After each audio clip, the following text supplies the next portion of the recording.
Bienvenidos a Actúe en Derecho. Después de las noticias, iniciamos con el programa jurídico del Canal TRO, dedicado, por supuesto, a ustedes, a la comunidad, y estamos acá disponibles desde las 2 de la tarde para atender diferentes situaciones donde seguramente usted requiere la ayuda de un especialista en Derecho. Hoy tenemos consultorio jurídico y a partir de este momento le invitamos para que se conecte activamente con nosotros, nos empiece a escribir a través de WhatsApp al 310-245-8548. Nos envía un mensaje de texto, un mensaje en video, un mensaje de audio con esa situación particular que usted está presentando para que aquí en el día de hoy la abogada Marlene Murcia se encargue de darle esa asesoría inicial. También nos puede llamar al 648-4820. Hoy consultorio jurídico, hoy es miércoles de consultorio jurídico. Abogada, muy buenas tardes. Buenas tardes, John. Muy buenas tardes para todos nuestros televidentes. Hoy tenemos un consultorio jurídico muy especial. Ustedes pueden preguntarnos por todas aquellas inquietudes que tengan y que no hayan logrado resolver. Entonces estamos atentos, hoy no vamos a tener temáticas definidas, pues porque la idea es colaborarles con esa primera asesoría en lo que esté a nuestro alcance de las diferentes temáticas, problemas, inquietudes que ustedes tengan. Entonces pueden iniciar llamándonos, enviando un mensaje de audio, enviando un mensaje de video también, y aquí estaremos atentos para colaborarles en todo lo que podamos. Así es, abogada, y pues vamos a empezar a atender las llamadas que desde ya nos empiezan a realizar. Está la señora María Esperanza con nosotros a esta hora de la tarde. María, ¿cómo le va? Buena tarde. Buenas tardes, John, ¿cómo está? Excelentemente bien. Cuéntenos, ¿cómo le podemos ayudar? ¿Cómo está? Bien. ¿Cómo está, doctora? Para hacerle una pregunta. Muy bien, gracias. Cuénteme, doña Esperanza. Doctora Marlene, es que resulta que un tío mío falleció hace como un mes y resulta que pues la familia, mis primas y la mamá de ellas no sabía que mi tío tenía una señora afuera, y resulta que después nos enteramos que ella tenía, mi tío le dejó a ella un apartamento, 2 apartamentos, le dio la universidad, le dio todo y la dejó organizada. Pero mi tío no sabemos dónde dejó escrituras, dónde dejó nada de los derechos que le dejó a ella. Y resulta que mis primas, que son las hijas del tío por matrimonio legal, y la esposa, la señora que tiene la hija que no es legítima, la demandó a mi prima, que porque tiene derechos de los mismos derechos que tienen ellas, cuando mi tío ya le había dejado a ella las cosas legales de ella, y no sabemos qué hacer en ese caso. A ver si me puede decir, para yo decirle a mi prima en qué caso puede hacer ella para que esta señora no reclame más ningún derecho que ya no le corresponde, porque ya legal le dejó mi tío, y a las primas pues ya le corresponde todo lo demás, y a la esposa, que es la esposa legítima. Le agradezco mucho, doctora, y buen día. Doña María Esperanza, gracias por haberse comunicado con nosotros. En esta situación, abogada, ¿cómo asesoramos a doña María? Bueno, doña María, primero, por ley, si él tiene una esposa legítima, la mitad de los bienes corresponden a la esposa legítima. La señora que fue compañera podría de pronto intentar pelear una sociedad patrimonial, pero para eso tendría que asesorarse de un abogado y tendría que hacer declarar la sociedad patrimonial, puesto que no sería posible declarar la unión marital de hecho, ya que el señor tenía una sociedad conyugal vigente y esto se considera como un impedimento. Entonces, de entrada, la señora no tiene ningún derecho a reclamar sobre lo que le haya quedado a la esposa legítima o a sus hijos. Referente a los bienes que el señor le dejó a la señora, pues deben estar en cabeza de ella, y pues no tendría ella manera de entrar a reclamar sobre los otros bienes. No me quedó claro si hay hijos o no hay hijos, John, de esta segunda unión. ¿Te quedó claro? No, no me quedó claro si habían hijos en esa unión. Supongamos que sí hubo hijos. Bueno, en el evento en que con esta señora hubieran tenido hijos, esos hijos pueden entrar en la parte del señor como cualquier otro heredero, pero no podrían tocar la parte de la esposa legítima.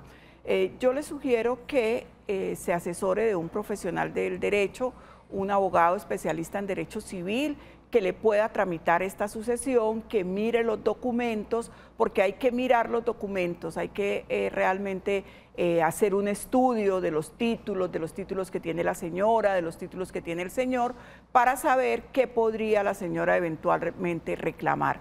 Pero de entrada, siendo el señor casado, teniendo una legítima esposa, la señora como tal no tendría derecho a reclamar nada. No importa el tiempo que haya pasado, abogada, después de la separación de cuerpos con la que resultó en su momento con la que se hizo la sociedad conyugal a nivel legal. Es que es lo que le decía al principio. Él pudo haber constituido una sociedad patrimonial con esta señora, sí, ¿cierto? Pero ella tendría que hacerla declarar, puesto que había un impedimento porque el señor tenía otra sociedad vigente. Entonces, cuando son personas solteras o cuando son personas legalmente separadas, no hay ningún impedimento para que se constituya la unión marital y la sociedad patrimonial. Pero cuando hay una sociedad vigente, si no se había liquidado, si solo se había hecho la separación de cuerpos, sí, existe un impedimento. Entonces, la señora tendría pues que pleitear, tendría que conseguir abogados, no podría entrar a reclamar así fácilmente. Siempre es mejor solucionar este tema de la separación antes de iniciar una nueva relación, ¿no? Por el tema de la tranquilidad para todos. Claro, es que para que nazca una nueva sociedad, tiene que estar liquidada la sociedad anterior. Entonces, cuando yo me separo, lo mejor es liquidar bienes y, pues, obviamente la separación de cuerpos, pero lo mejor es liquidar la sociedad conyugal para que puedan surgir otras sociedades. Perfecto. Vamos a atender en este momento al señor Ricardo, que se comunica con nosotros. Don Ricardo, ¿cómo le va? Muy buenas tardes, apreciados. Gracias por la instrucción cada tarde en este programa. A usted por la sintonía. Cuéntenos, ¿cómo le podemos ayudar? Mi pregunta es la siguiente. He escuchado que la empresa que emplea a una persona con discapacidad recibe algunos beneficios, de hasta el 200% de algo sobre impuestos. Mi pregunta es esa, para poder que me ilustren acerca de ese tema.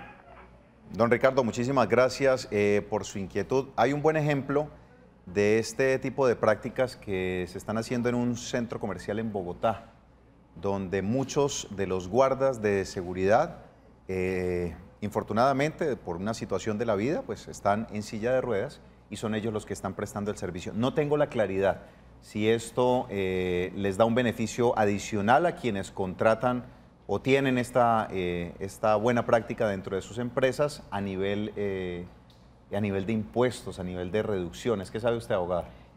Sé que existen incentivos, pero no podría decirle exactamente lo que dice el señor, que un 200%, no creería, me parece que es una cifra verdaderamente exagerada, pero sé que existen los incentivos. De esta manera se trata de proteger pues a la población vulnerable, la población en estado de discapacidad es una población vulnerable, y se ha tratado de incentivar a las empresas para que contraten este tipo de personas con una serie de incentivos. No le podría decir es tributario el tema, ¿no?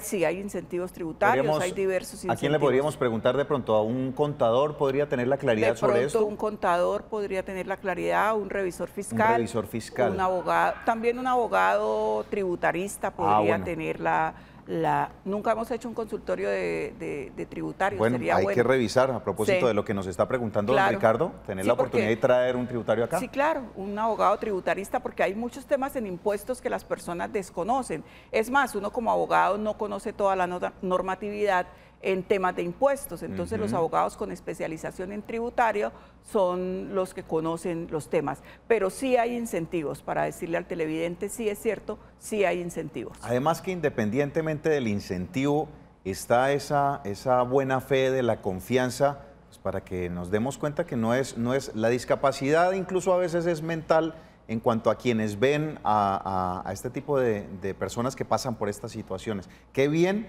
quienes tienen en sus empresas, en su visión como tal, en la misión de la empresa, tener en cuenta a todas las poblaciones, no dejar marginados absolutamente a nadie. Vamos a atender otra llamada que nos hacen a esta hora de la tarde. Permito revisar, es el señor Adolfo García. Don Adolfo, ¿cómo le va? Buena tarde.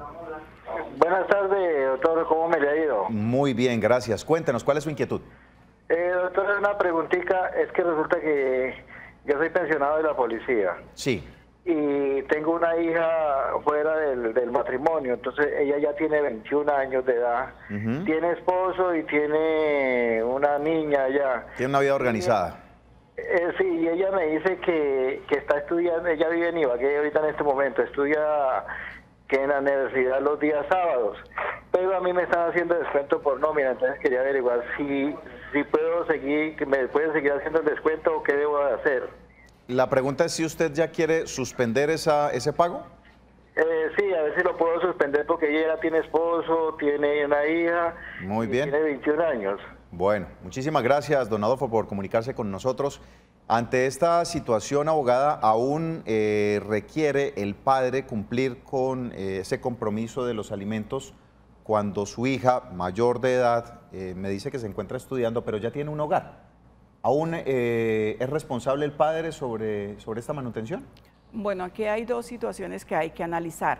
La obligación alimentaria va básicamente hasta los 18 años, o hasta los 25 si la hija depende económicamente de él y si se encuentra estudiando. En este caso no se da la primera circunstancia y es que la hija no depende económicamente de él, puesto que ya tiene esposo y tiene un hogar constituido.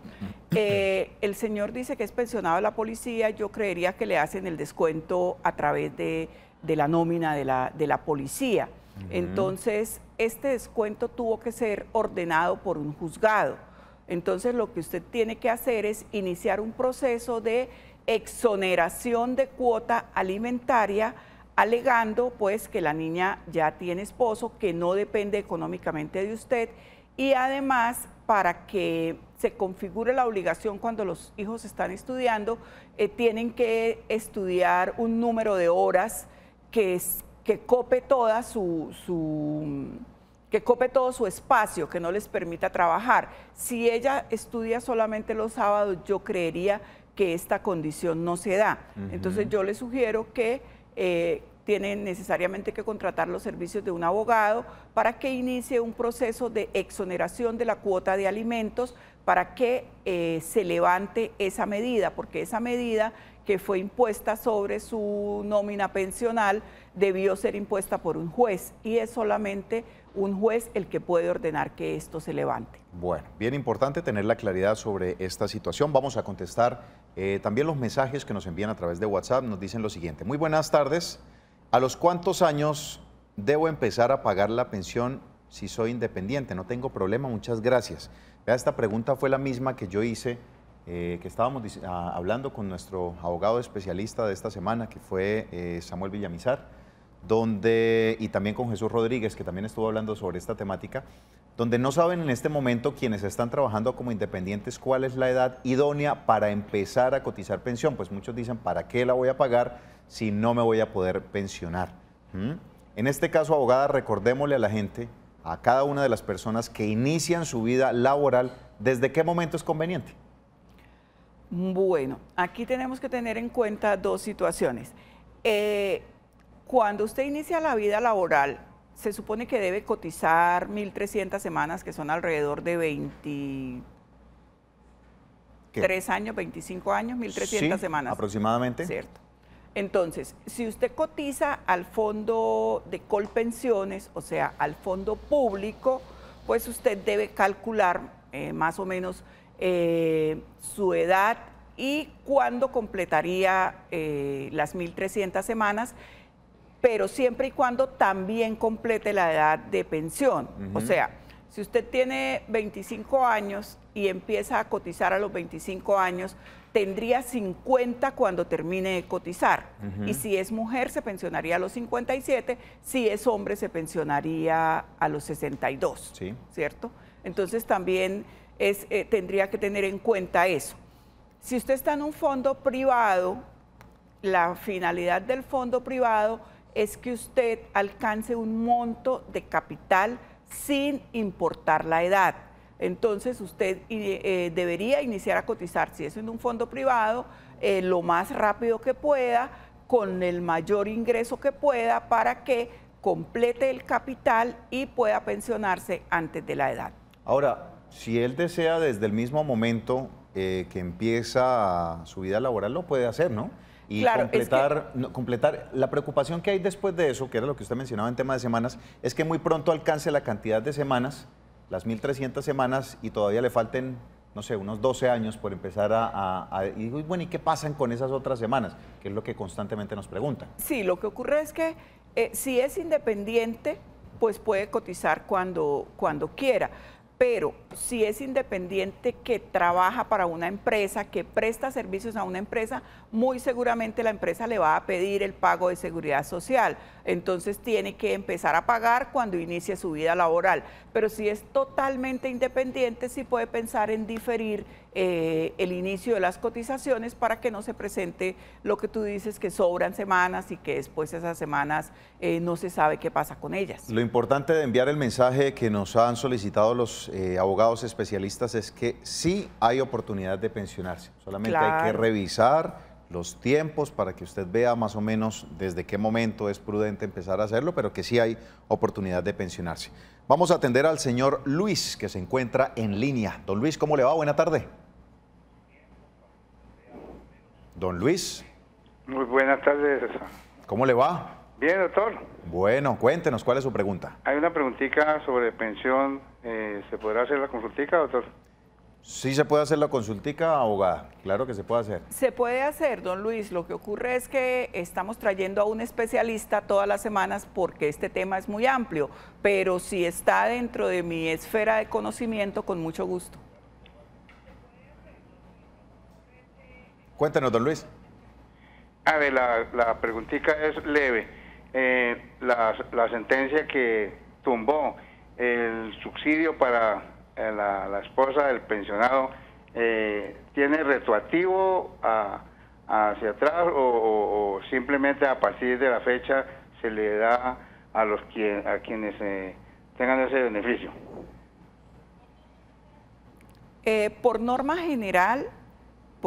general, las sentencias no son retroactivas, pero en el tema de pensiones hay muchas variables. Entonces, por eso le comentaba aquí a mi compañero que en el tema de pensiones la asesoría debe ser muy especializada, porque en el tema de pensiones hay diferentes acuerdos, leyes, normas, que dependiendo de la fecha en que se haya adquirido el derecho, dicen si se puede, por ejemplo, obtener este beneficio o no se puede obtener. Entonces, en el tema de pensiones es muy complicado el tema por eso, porque hay muchas variables, pero por norma general la ley nunca va hacia atrás, va hacia adelante. Entonces, si la sentencia dice que ya no se da ese beneficio, es hacia adelante, a las personas que cumplan este requisito hacia adelante. Bueno, bien importante entonces, les recordamos que todas las semanas, debido a la gran consulta que nos hacen a través de nuestros canales sobre el tema pensional, todas las semanas estamos trayendo a un abogado especialista para que usted esté muy atento a la programación. No hemos elegido un día, contamos con la disponibilidad de quienes a bien han decidido donar su tiempo en toda esta emisión de Actúe en Derecho para que contesten las inquietudes durante una hora. Las emisiones que vamos a seguir trabajando a través de Facebook Live, les comento, estamos haciendo unos ajustes y unas mejoras dentro de lo que es la producción del Facebook Live, de tal manera que nuevamente la tengamos muy pronto para poder contestar estas temáticas puntuales, sobre todo en el caso de pensiones, que nos han reiterado mucho acerca de la necesidad que existe. Abogada, nos envían otro mensaje que dice lo siguiente. Buenas tardes, mi esposo está vinculado a la empresa desde hace 16 años, con un solo contrato al inicio. Nunca lo han liquidado. La empresa manifiesta que al cumplir los 17 años lo liquidan y a los 2 meses, si así lo desea, lo vinculan con contrato a término fijo y comienzan a liquidarlo cada año. En ese caso, ¿deben indemnizarlo por los 16 años prestados? Muchísimas gracias. Bueno, la empresa dice que lo liquida, ¿cierto? ¿Cuándo se da la indemnización? La indemnización se da cuando despiden a una persona, cuando una empresa dice, tengo un trabajador que tiene 16 años. O sea, este contrato que él tiene es indefinido. Claro. Es un contrato indefinido que tiene 16 años, entonces no hay liquidación año a año. No. Esta liquidación procede cuando él se vaya a retirar. Ok. ¿Cierto? Si él se va a retirar, tienen que liquidarle sus 16 años de prestaciones, de todo lo que le adeuden. Entonces, si él se va a retirar, tienen que liquidarle estos 16 años. Ahora, si la empresa lo quiere despedir, la empresa tiene que indemnizarlo. Pero ¿qué ocurre aquí? Al parecer quieren solamente liquidarlo y que él continúe, ¿sí? Entonces ya pues es una decisión que tendría que tomar el señor y ver qué le conviene más, si que le paguen una indemnización por estos 16 años o continuar trabajando y que le paguen la liquidación. O sea, acá lo que quiere la empresa de alguna manera es tratar de frenar el incremento anual para que la base de liquidación que se va a hacer no sea tan grande. Claro, porque ahorita en este momento son 16 años, ¿sí? Sí. Son 16 años de cesantías, son 16 años de primas si no se las han pagado, son 16 años de intereses, son 16 años de vacaciones. Si no le han dado las vacaciones, si no le han pagado la prima, todo eso entra. Y si no le han liquidado anualmente las cesantías, que se liquidan anualmente y se consignan en un fondo, ¿cierto? Ya no se le dan al trabajador, entonces la empresa anualmente las liquida y las consigna en un fondo. Si no le han pagado ningún tipo de prestación, tendrían que darle la liquidación de los 16 años. Ahí hay que tener presente lo que en muchas situaciones nos han manifestado los televidentes, abogada, para que usted les reitere. Digamos que la manera que algunas empresas hacen renunciar a sus empleados y esto le quita algo, o yo creería que un gran porcentaje de los beneficios cuando es el empleado el que decide renunciar al contrato actual.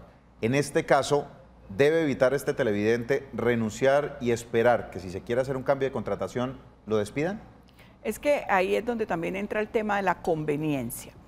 Si lo que la empresa pretende es que él continúe trabajando, entonces lo va a liquidar y le va a liquidar estos 16 años, pero no le va a pagar ningún tipo de indemnización.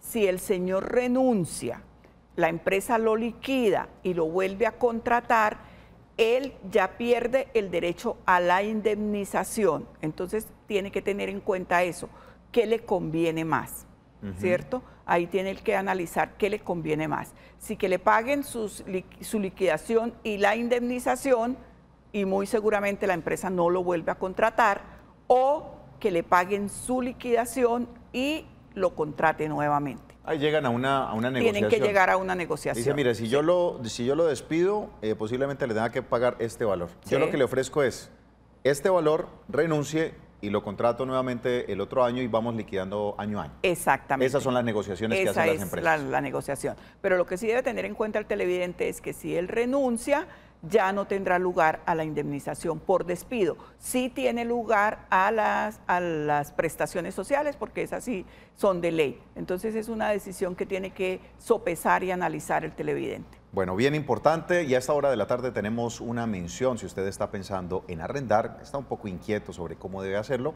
pues tenemos una solución que a usted le puede favorecer. Arrienda con tranquilidad. Zurich Colombia Seguros S.A. y Central de Arrendamientos te ofrecen la póliza individual de arrendamiento más completa del mercado. Atrévete a arrendar sin ningún riesgo. Vamos a darle paso ahora al señor Jaime Bautista. Se encuentra con nosotros en línea. Don Jaime, ¿cómo le va? Don Jaime. Bueno, ya retomamos la llamada con don Jaime. Mientras tanto, abogada, seguimos leyendo los mensajes de los televidentes. Nos dicen lo siguiente. Buenas tardes, hace 4 años el papá de mis hijos se fue de la casa. Convivimos en unión libre durante 25 años. Conseguimos una casa la cual figura con patrimonio de familia y está a nombre mío. ¿Él puede venir después a reclamar parte de la casa? Agradezco su atención, muchas gracias. Bueno, en este caso no. De entrada la respuesta es no. Porque la señora dice que hace 4 años que el señor se fue, ¿cierto? Sí. Si él quisiera haber reclamado, tendría que haberlo hecho antes de que cumpliera un año de haberse ido, ¿cierto? Porque ese es el término que da la ley para que hubiera constituido, hubiera hecho declarar la unión marital de hecho y como consecuencia la sociedad patrimonial. Entonces, de entrada ya, si la casa está a nombre suyo, el señor no tendría ningún derecho para venir a reclamar. Perfecto. Vamos a leer otra pregunta que tenemos a esta hora. Dice, buenas tardes, una pregunta. Aparte de las cesantías, prima y vacaciones, ¿uno tiene derecho, si el contrato es a término indefinido, a algún reconocimiento económico por año laborado en la liquidación laboral? Muchas gracias. No, la ley ha establecido que se tiene derecho a las cesantías, a las vacaciones, a las primas, al interés sobre cesantías, y esos son los beneficios. Si lo despiden, sí. Si lo despiden, sí, porque la ley ha establecido, dependiendo de los años, por un año, por 2 años, por 3 años, el Código del Trabajo tiene establecidas unas cuantías que la empresa debe pagar si lo despide. Pero si no lo despiden, si usted renuncia o en fin, entonces solamente tiene derecho al pago de sus prestaciones normales. Muy bien, hoy estamos en Consultorio Jurídico atendiendo todas sus inquietudes de diferentes temáticas. Solamente nos debe escribir a los números en pantalla o nos debe llamar también y con gusto los atenderemos. Hacemos una pausa comercial, al regreso más de Actúe en Derecho. Muy bien, continuamos en Actúe en Derecho, hoy en Consultorio Jurídico, atendiendo todas las inquietudes. Recuerde comunicarse con los números que tenemos en pantalla para poder atender su situación. Hacemos una aclaración pequeña pero necesaria. Son cientos de mensajes los que nos están llegando a través de WhatsApp. Hay unas personas, ustedes no lo saben, pero hay unas personas en la parte digital que están encargadas todo el tiempo de remitirlos a la producción y en la medida en que van llegando los vamos pasando. Infortunadamente, por lo corto del tiempo, no alcanzamos a pasarlos todos, así que pues estar muy atentos y agradecemos siempre que continúen con nosotros en sintonía. Vamos a atender una llamada a esta hora de la tarde. Muy buenas tardes. ¿Con quién hablamos y cómo le podemos ayudar? Sí, hola, buenas tardes, doctor. Señora, ¿cómo le va? Sí, señor, mire, mi nombre es Aura, pero ahí le paso a mi familiar que es el que tiene el caso. Ahí se lo paso. Bueno, doña Aura, pase. Muy amable, Dios me lo bendiga. Amén, muchas gracias. Aló, buenas tardes. Caballero, ¿cómo le va? Bien, muchas gracias, doctor. Cuéntenos. Doctor, pues el caso mío es sobre la mamá de mis hijas. Nosotros vivimos más o menos 20 años. Ella falleció en un accidente de tránsito causado por un bus urbano. Sí. Pero entonces nosotros nos separamos, volvíamos y todo. Yo siempre fui muy responsable con mis 2 hijas que tuve con ella, en todo, en el estudio, en vestuario, en todo. Y resulta que en el momento de ella, el accidente, pues nosotros no vivíamos los 2 en el momento, pero nosotros teníamos igual todos los días diálogo, todos los días cuando yo tenía pico y placa ella me transportaba y viceversa. Entonces ahora cuando yo me fui a vivir con ella, llevaba un niño de 7 años, 8 años, y yo hoy en día pues ella tiene 28, 29 años. Y él entonces, Ritica, dice que pues es el que más me está poniendo problema para que yo no quede vinculado en el proceso. Y ya el proceso está en manos del juez y ya prácticamente va a salir a sentencia, pues hay primero una conciliación, ¿no? Unas conciliaciones. Entonces yo quería preguntarle a la doctora, y usted que tiene una gran experiencia sobre el tema, entonces ahí en ese caso, ¿qué realmente es lo que a mí me ampara de acuerdo a la ley? Bueno, muchísimas gracias. Por favor, ¿Cuáles son las consultas? que no cuelgue, por favor, que no cuelgue. ¿El proceso es un proceso penal? Sí, señora, ella, el accidente fue que se quedó sin freno, se fue en reversa, ella iba por el andén y la mató. Bueno. Sobre el andén. Listo, se hizo un proceso penal. Ahí debe haber una parte civil. ¿Usted está reconocido en ese proceso? Estoy vinculado. ¿Cómo vinculado? ¿En qué calidad? Compañero permanente o sentimental. O sea, usted ya está dentro del proceso. Sí, pero el hijo es el que más está haciendo fuerza o está haciendo porque él en el momento que ella falleció me quitó la niña menor que tenía 14 años en ese entonces. Ella ya va a cumplir 2 años en octubre de fallecida. ¿Usted tiene abogado? No, señora, se nombró un grupo de firma para todos los 3, pero me quitaron la niña. Él tiene la custodia en este momento y yo tengo el derecho potestad. Yo le estoy pasando a ella 300.000 pesos por la comisaría de familia. ¿Y usted ha cumplido con la cuota? Sí, señora, más de lo que me obliga la ley. Bueno. Para poderle dar una asesoría completa, pues tendría que ver el proceso, pero usted dice que tiene abogado, entonces pues ya es a su abogado el que le corresponde el tema. ¿Qué le puedo decir? Usted ya está reconocido dentro del proceso, ¿cierto? Usted ya está reconocido como compañero permanente. O sea, por más que el señor quiera que usted no sea reconocido, él no puede actuar con el deseo. Él tendría que interponer alguna acción legal, tendría que tener pruebas de que usted no puede estar ahí. Por ahora yo creería que de entrada, si usted ya está reconocido en el proceso, el juez va a fallar en derecho y pues va a darles el reconocimiento a todas las personas que estén reconocidas dentro del proceso. El tema de la custodia de la niña pues ya es un tema aparte. Este tema no se tramita dentro del proceso que usted tiene. Entonces yo considero que ahí no habría ningún impedimento para que usted sea, o digamos, para que haya un fallo de reconocimiento a su favor, porque usted ya está dentro del proceso. Abogada, ¿cuál podría ser el interés de esta persona de que no lo vinculen en el proceso? ¿Con qué sentido? Pues no debería ser, pero ¿qué es lo que pasa? Que aquí va a haber un reconocimiento económico, ¿cierto? Y si hay 3 personas vinculadas al proceso, pues se les va a reconocer a los 3. Ajá. Si hay 4, 4. Si hay 2, 2. Entonces, de pronto puede ser un interés económico o puede ser que él quiera hacer valer que pues ellos no convivían de manera continua, aunque ya la jurisprudencia también ha sido clara en este aspecto y muchas veces así no tenga una convivencia continua, se tiene pues el socorro mutuo, la ayuda, en fin. Entonces yo creería que el señor no tenga ningún inconveniente si ya está reconocido dentro del proceso. El señor dice que él está haciendo fuerza, pues digamos que está pensando con el deseo de que no lo reconozcan, pero si ya está dentro del proceso y si él no ha interpuesto ninguna acción legal, pues yo creería que no hay nada que hacer, o sea, lo van a reconocer. Muy bien, perfecto. Vamos ahora con otra inquietud que nos envían a través de WhatsApp. Dice: muy buenas tardes, doctora Marlene. Una pregunta. ¿Una casa que se encuentra en afectación puede ser embargada por deber administración? Le agradezco su respuesta. Muchas gracias.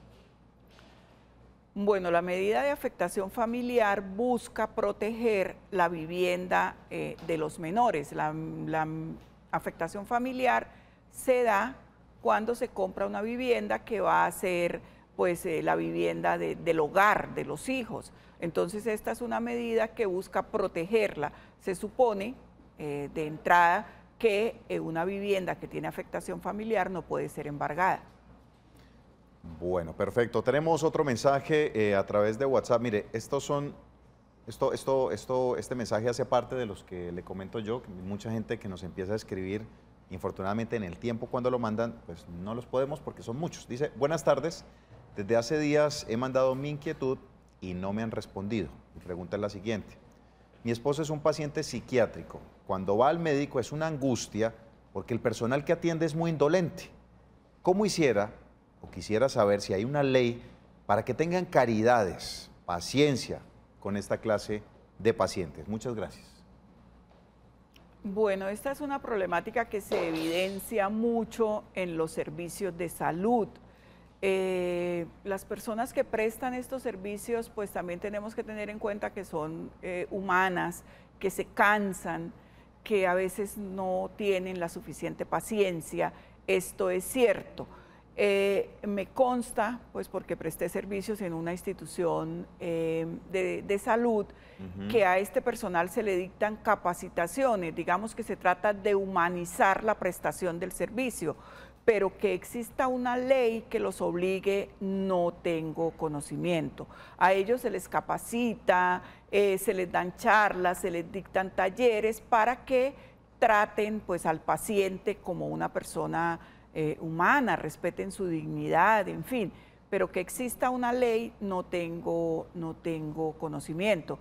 Yo le sugeriría de pronto presentar una queja ante la dirección de la institución para que se tomen medidas, porque sí sé que se capacitan, sí sé que les dictan talleres, digamos, para humanizar la atención. Para que se siente un precedente, porque a veces debido al flujo de pacientes que tienen en el transcurso del día se vuelve a veces muy mecánico todo este proceso, pues obviamente con la cantidad de situaciones que se viven en el día a día, se alejan un poco de la parte emocional y se dedican a la parte operativa, que es lo que a veces en muchas ocasiones sucede. Importante que se haga la observación, el reclamo, la hoja de PQR que existe generalmente en las instituciones para que se haga el llamado de atención correspondiente y pues se tengan en cuenta este tipo de situaciones que usted a esta hora nos escribe.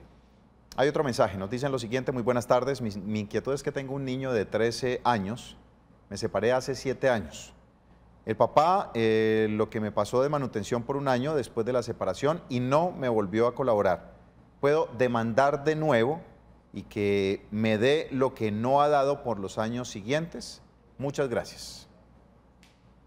No habla si hubo previamente un acuerdo o una demanda de alimentos, ¿no? Hablan de un acuerdo tal vez entre ellos en el que estaba dando una manutención. Pero la señora dice, ¿puedo demandar de nuevo? A ver, veo, colabora, ¿puedo demandar de nuevo? Sí, señora. O sea que sí, posiblemente había ya una demanda al respecto. Bueno, si hay un proceso de alimentos y el señor ha incumplido, usted lo que puede hacer es instaurar un proceso ejecutivo para cobrar esos alimentos, o sea, para cobrar esas mesadas. No necesariamente tiene que demandar de nuevo. Ahora, si lo que se hizo fue un acuerdo en la separación o en el divorcio, porque cuando se hace un divorcio se fijan estas condiciones, ¿cierto? En el acuerdo de divorcio se dice, vamos a quedar dando la cuota alimentaria de esta manera, las visitas, todo eso se debe pactar en el acuerdo de divorcio. Si hubo un acuerdo y el señor está incumpliendo, entonces sí tendría que demandar. Pero la señora dice demandar de nuevo. Si existe el proceso alimentario, lo que tiene que hacer es un proceso ejecutivo para lograr el pago de esas mesadas que ya están causadas. Bueno, perfecto. A esta hora de la tarde vamos a atender a la señora Evelia, que se comunica con nosotros. Doña Evelia, ¿cómo le va? Buenas tardes, doctor, ¿cómo está? Muy bien, ¿usted qué tal? Bien, doctor, es que tengo una preguntita, una inquietud. Señora. ¿Con los doctores? Con la abogada, sí señora, cuéntenos. Con la abogada, sí señor.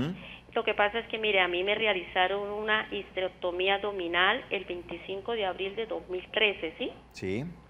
Y pasa lo siguiente, que pues en esa cirugía, pues el médico, el anestesiólogo, me lastimó el nervio ciático y debido a eso, pues no estoy mal, no he podido trabajar hace ya, imagínense, 6 años.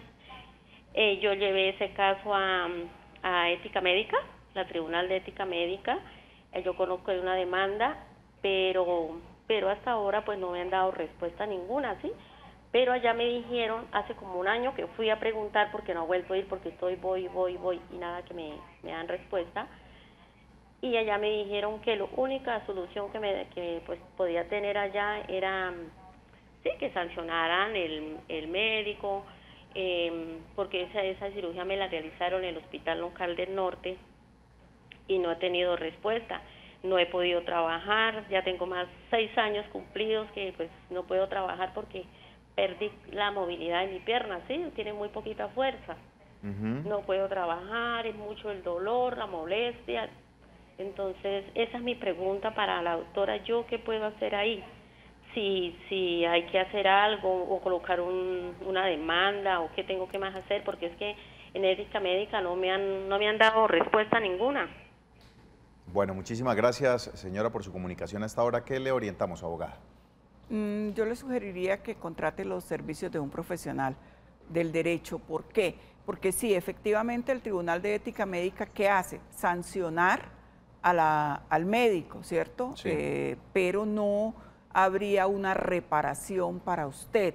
Entonces usted debe iniciar un proceso, debe pues contratar un abogado que revise el caso y le diga si hay posibilidades de éxito, porque a veces los abogados reciben los procesos, le dicen a las personas que sí, y cuando van a ver realmente o no tienen el conocimiento para llevar adelante el proceso o de los documentos aportados no se desprende que se pueda reclamar un derecho real o un derecho cierto. Entonces yo le sugiero que haga revisar el proceso, el expediente de un abogado. De pronto puede acudir a un consultorio jurídico para que le revisen todo lo que usted tiene y le digan si es posible, si hay posibilidades de éxito en una demanda, bien sea por negligencia médica o un proceso de reparación directa, pues estamos hablando de una institución médica, reparación directa por falla del servicio, sí, o que le digan si no hay nada que hacer, porque lo que usted hizo, ¿qué busca? Sancionar al médico. Esa es básicamente como la inquietud dentro de todo esto, ¿no? Y no termina siendo fácil porque siempre está en cualquier procedimiento ese riesgo latente, ¿no? Que le dicen, recuerde que esta es una cirugía que tiene unos riesgos y tiene podría tener unas secuelas. Sí, por eso es necesario que haga revisar todo lo que tenga, porque si es evidente, por decir algo, que pues por esa cirugía nunca se ha presentado que se afecte el nervio que dice la señora, pues habría ahí un mal procedimiento, ¿cierto? Ajá. Pero si dentro de los riesgos de esa cirugía está que puede eventualmente resultar afectado, entonces es mejor que haga revisar el expediente por un abogado. Yo le sugiero que vaya a un consultorio y de pronto allá la pueden asesorar, pero lo que usted hizo solo busca sancionar al médico. Pasa lo mismo con aquellas personas que por alguna situación han tenido cáncer de tiroides y se les invade acá todas las glándulas, los tienen que operar y les hacen algo que se llama vaciado. Les quitan absolutamente todos los ganglios y hay una posibilidad dentro de ese riesgo que toquen las cuerdas vocales. Y no puede hablar. Y posiblemente su voz se ve afectada y está dentro de esas posibilidades.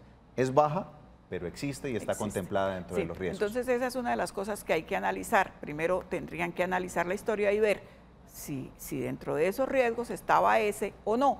Pero lo que le digo, yo le sugiero que se acerque a un consultorio, lleve toda la historia, que si allá no la pueden asesorar, allá le indican qué debe hacer o a dónde debe ir. Muy bien, vamos a darle paso ahora al señor Iván, está con nosotros en línea. Don Iván, ¿cómo le va? Buenas tardes, sí, señor. Cuéntenos, ¿cuál es su inquietud? Miren, la siguiente es que resulta que yo trabajé en una empresa desde el 1995 hasta diciembre del 2018. Sí. Manejando tractomula y manejando 24 años seguidos. Toda una vida. Prácticamente, sí, señor. Resulta que, como ahora le cancelan contrato y le firman, resulta que me cancelaron contrato y no me volvieron a dejar entrar porque soy hipertenso, porque soy diabético, porque tengo una hernia. O sea, me dejaron desprotegido. Y... O sea, tengo 7 meses y no me dejaron trabajar más en esa empresa. ¿Lo venían contratando eventualmente? Sí, porque ahí son contratos. Usted le firma a un socio y cuando me llamaron que la mula le iban a vender. Perfecto. ¿Y en la última contratación simplemente no lo tuvieron en cuenta? No, nada, me echaron, tranquilo, que ahí le firman otro socio, me firma. Y me tienen parado en 7 meses. Y yo con una hernia. Don Iván, le pregunto, ¿a ustedes le hacen, cada vez que va a hacer este tipo de labores en la contratación, le hacen algún examen de salud previo para validar cómo está? No, ¿para salir? ¿Para entrar? Para entrar, sí, eso le hacen a uno cantidad de exámenes, sí, de sangre, de orina, de todo, de columna, de todo. Pero para salir, cuando le van a cancelar los contratos, nada. Apenas lo mira el doctor, ya, listo, está bien. Ni de sangre, ni de nada, no lo. Bueno, ¿y qué quiere preguntar usted? ¿Qué puede hacer en este caso? Sí, es que puedo hacer con la doctora, porque es que yo estoy, a ver si se puede hacer algo, si me puede Copetran hacer, o sea, yo hago una tutela, a ver si me mandan a calificar, a ver, o sea, yo tengo 1.200 semanas cotizadas, más lo del ejército, que ya son como 1.300 semanas, digo más. Ok. Entonces, a ver si de pronto me mandan a calificar a la ARL o a la EPS, porque yo enfermo, ¿quién me da trabajo? Bueno, don Iván, muchísimas gracias por su inquietud. Abogada, en estas situaciones, bueno, manifiesta don Iván que efectivamente tiene unas complicaciones difíciles y la labor que él realiza como conductor pues podría ser, digamos que, riesgoso tanto para él y por la labor que él desempeña. Él creo que mencionó alguna empresa de transporte. ¿Qué puede hacer don Iván en este caso? A él no le renovaron un contrato. Entiendo que él ha venido contratando eventualmente y en esta ocasión no le dan contrato. Bueno, tendríamos que revisar el tipo de contrato y tendríamos que revisar si usted ha estado en tratamiento mientras estaba laborando, ¿cierto? Si todas estas patologías se le manifestaron cuando usted estaba trabajando o si se le han manifestado ya después de que terminó el contrato. De entrada yo podría decirle que debe iniciar el proceso de calificación porque le deben revisar esas patologías si son de origen laboral o no son de origen laboral. Ya lleva 7 meses por fuera, yo le sugiero que contrate los servicios de un profesional del derecho, un abogado especialista en derecho laboral o especialista en temas de seguridad social, porque habría que revisar con detenimiento el caso, pero yo me atrevería a decirle que usted tiene derechos que han sido violados. En el tema de la ARL y la posibilidad de obtener pensión por enfermedad laboral, ¿existe alguna posibilidad? O sea, que todas las complicaciones médicas que tenga en este caso se hayan venido generando por cuenta de la labor que realiza. Sí, la enfermedad profesional tiene como